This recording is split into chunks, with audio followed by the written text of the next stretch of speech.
tidak dinafkahi itu terlalu berlebihan banget sih, karena kan saya ngikutin banget ya. Biar bagaimanapun saya pasti tahu lah masalah Habib transfer berapa-berapanya saya tahu. Ada yang 2 juta tanggal 14 bulan 3 nih 2025. Ada yang 5 juta 500.000, 2 juta, 2 juta juga, 1 juta, 1 juta 500. Nah, saya sakit hati, Dok, karena saya dilantarin sama anak saya. Saya gak pernah dikasih nafkah, itu pun gak per bulan.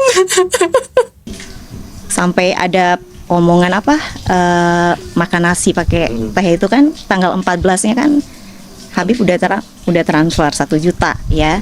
Tanggal 17-nya dia kirim pesan ke Habib kalau dia cuman makan nasi pakai teh aja. Padahal kan logikanya masuk nggak di logikanya menurut Mas? Kami sempat makan nasi pakai teh manis. Disiram pakai teh manis. Karena nggak ada apa-apa lagi, Nggak ada Dok. apa-apa. Pokoknya kita minta duit, dia nggak pernah balas WA. Kalau kan makanan di sini sudah habis, kulkas juga sudah nggak ada bahan makanan. Terus tunggu belum ada. Puasa nih loh, dokter. Tunggu nggak ada.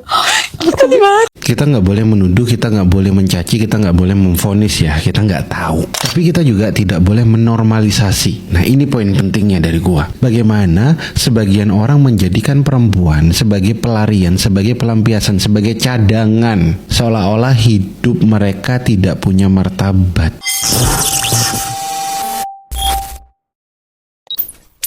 Nah, saya sakit hati, Dok, karena saya dilantarin sama anak saya. Saya gak pernah dikasih nafkah, itu pun gak per bulan. Ada yang 2 juta tanggal 14 bulan 3 nih 2025. Ada yang 5 juta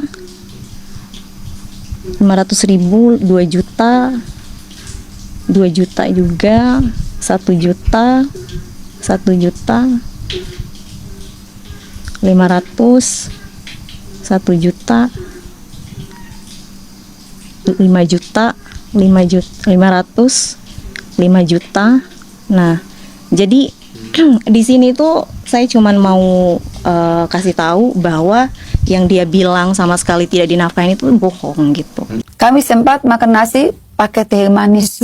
Disiram pakai teh manis. Karena nggak ada apa-apa lagi, Nggak ada Dok. apa-apa. Pokoknya kita minta duit, dia nggak pernah balas WA. Kalau kan foto. Kalau kan foto kulkas sama tempat beras itu bilang sudah habis. Makanan di sini sudah habis. Kulkas juga sudah nggak ada bahan makanan. Terus tunggu belum ada. Puasa nih loh, dokter. Tunggu nggak ada. Kita kan di kampung biasa makan nasi siram teh. Jadi kita sudah biasa hidup susah. Bilang ya lo, makan aja nasi siram teh. Iya mama, nggak apa-apa. Makan nasi siram teh. Aku kirim foto ke dia bilang aku di sini 3 hari belum makan. Bagaimana dengan anaknya di dalam?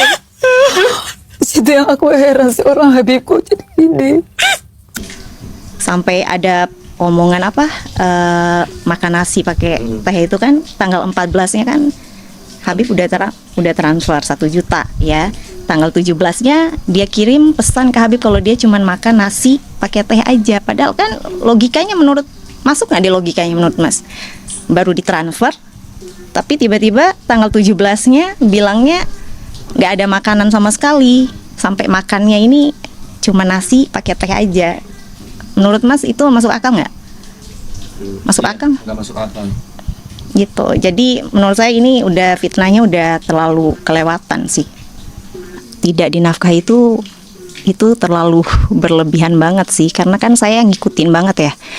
Biar bagaimanapun saya pasti tahu lah masalah Habib transfer berapa-berapanya saya tahu. Jadi nggak mungkin kalau misalkan sampai dia bilang nggak dinafkahin sama sekali. Karena saya tahu ada buktinya semua gitu. Berarti setiap transfer Habib selalu cerita sama Kalun atau seperti apa? Kasih tahu. Karena saya suka tanya juga kan, udah ditransfer belum buat yang di sana? Habib bilang udah. Karena kan Habib pada saat selesai menikah itu Habib langsung posisi nyari rumah untuk dia, walaupun itu memang kontrakan. Cuman nanti saya tunjukin juga rumahnya seperti apa gitu. Nah, Habib langsung kayak beli semua perlengkapan kebutuhan rumah apa segala macam itu dipenuhin gitu. Jadi penelantaran kayaknya nggak ada gitu. Fitnah sih jatuhnya. Selama ini hubungan Umi sama dia, selama Habib nikah dengan dia, maksudnya baik, suka komunikasi atau enggak sama sekali? Enggak sama sekali. Iya, kaget nggak sih Umi tiba-tiba dia nongol terus ngasih statement seperti itu gitu, apalagi sempat bilang Habib mohon maaf ya mau kondo.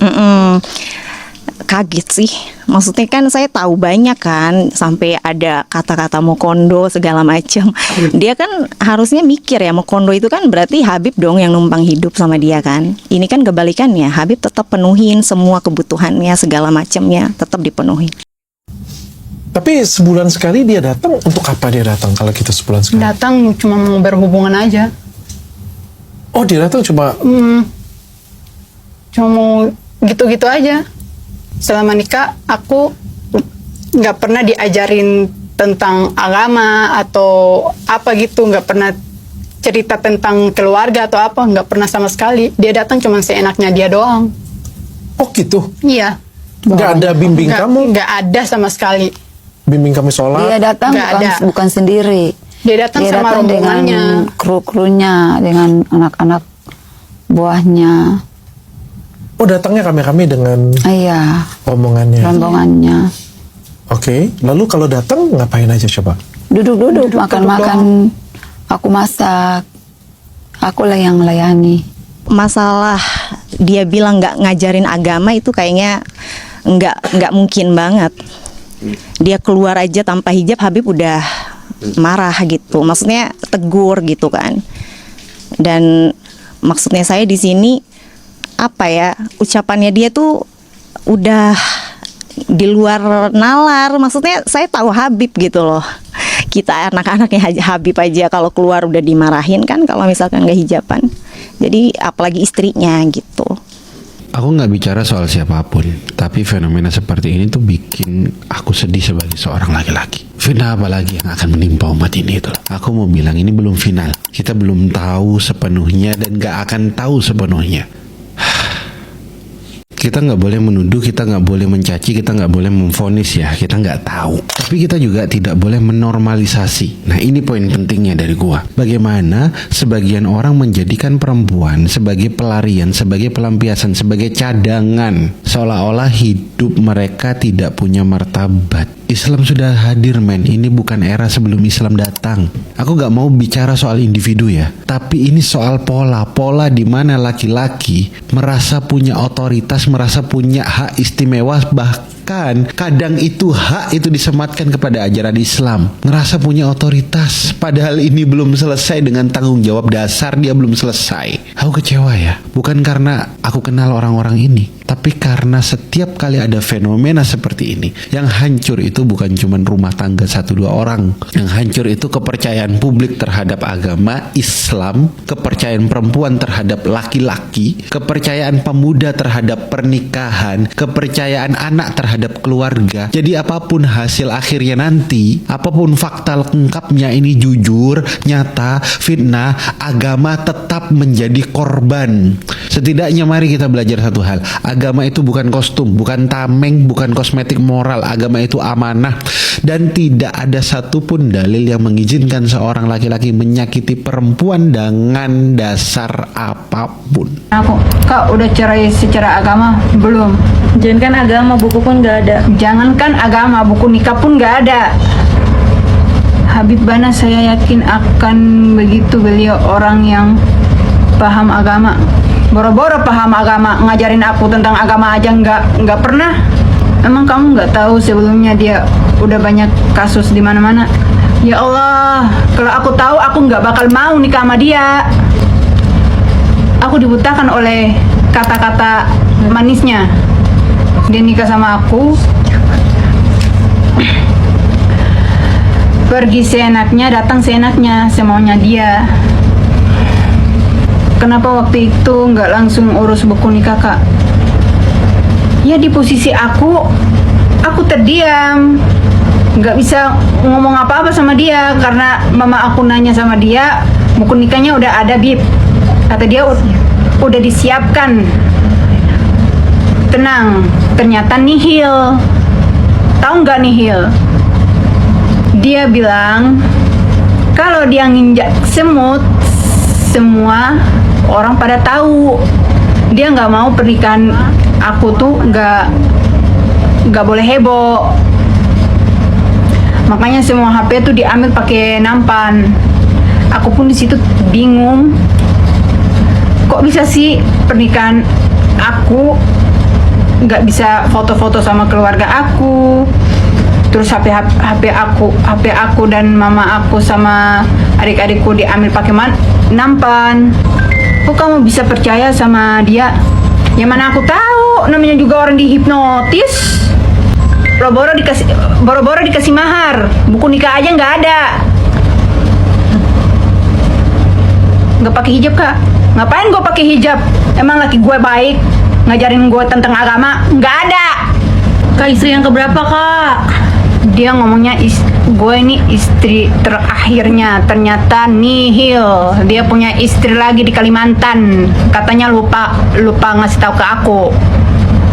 Ditipu oleh si Bahar ini Biar nggak ada korban. biar perempuan-perempuan di luar sana nggak menjadi korbannya yang selanjutnya. Kak, anaknya kasih ke aku. Janganlah. Bikinlah kalian pakai terigu.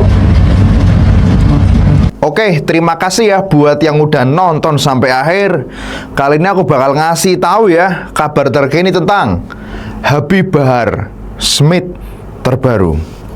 tvOneNews.com, Habib Bahar bin Smith tengah menjadi sorotan publik. Kali ini bukan karena ceramahnya yang lantang, melainkan karena tudingan yang datang dari seorang wanita bernama Helwa Bahmid melalui unggahan di Instagram pribadinya. Helwa Bahmid Helwa mengaku bahwa dirinya adalah istri Sri Habib Bahar bin Smith yang dinikahi pada 15 November 2024 lalu. Dalam unggahannya yang kini viral, Helwa menuliskan pesan bernada pilu bertepatan dengan ulang tahun pernikahannya yang pertama bersama sang Habib. Ia mengunggah foto kebersamaan saat akad nikah mengenakan busana pengantin putih bersama Habib Bahar. Namun alih-alih menuliskan pesan bahagia, Helwa justru meluapkan kekecewaan dan kesedihan yang ia rasakan selama 1 tahun menjadi istri Bahar. Happy anniversary sayang. Nggak nyangka ya kamu menutupi pernikahan kita udah 1 tahun, dan selama 1 tahun ini hidup aku penuh kamu buat menderita, tulis Helwa di captionnya. Ia menuturkan bahwa selama pernikahan tersebut dirinya tidak pernah mendapatkan bimbingan agama sebagaimana mestinya seorang istri mendapatkan arahan dari suaminya. Bahkan ia merasa dirinya hanya seperti istri simpanan karena hubungan mereka tidak diakui secara terbuka. Segala kekecewaan full kamu kasih ke aku. Selama kita menikah aku tidak merasakan dibimbing secara agama. Bahkan selama 1 tahun juga hidupku bagikan istri simpananmu, ungkap Helwa. Lebih lanjut, Helwa menjelaskan alasan mengapa ia akhirnya berani membeberkan kisah tersebut ke publik. Ia mengaku sudah tidak mampu lagi berkomunikasi dengan Habib Bahar secara baik dan merasa bahwa diam bukan lagi pilihan yang bisa ia ambil. Aku berani memposting ini bukan karena ingin menjelek-jelekanmu, tapi kejelekanmu sudah tidak bisa kutoleran lagi karena sesakit dan sesulit itu untuk berkomunikasi denganmu, tambahnya dalam unggahan tersebut. Unggahan Helwa sontak memicu reaksi publik yang sangat besar. Banyak netizen membanjiri kolom komentarnya dengan berbagai pendapat. Di sisi lain, pihak pendukung Habib Bahar tidak tinggal diam.